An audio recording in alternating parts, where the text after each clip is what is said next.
When I was 27 years old, I left a very demanding job in management consulting for a job that was even more demanding, teaching.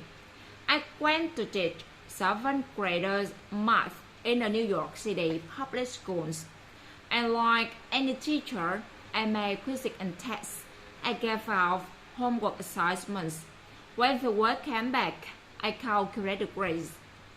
What struck me was that IQ was not the only difference between my best and my worst students. Some of my strongest performers did not have stratospheric IQ scores. Some of my smart kids weren't doing so well. And that got me thinking, the kinds of things you need to learn in 7th grade math. Sure, they hard. Ratios, decimals, the area of a parallelogram. But these concepts are not impossible, and I was firmly convinced that every one of my students could learn the material if they worked hard and long enough. After several more years of teaching, I came to the conclusion that what we need in education is a much better understanding of students and learning from a motivational perspective, from a psychological perspective.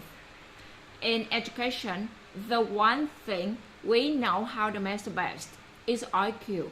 But what if doing well in school and in life depend on much more than your ability to learn quickly and easily? So I left the classroom and I went to graduate school to become a psychologist. I started studying kids and adults in all kinds of super challenging settings.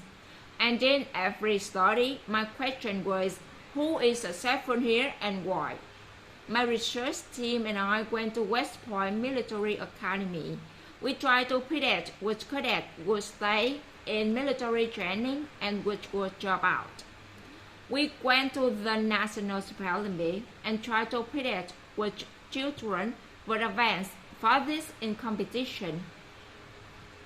We studied rookie teachers working in really tough neighborhoods, asking which teachers are still going to be here in teaching by the end of the school year, and of those who will be the most effective at improving learning outcomes for their students.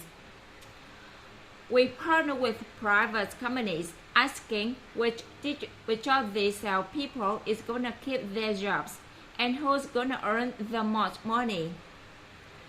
In all those very different contexts, one characteristic emerged as a significant predictor of success.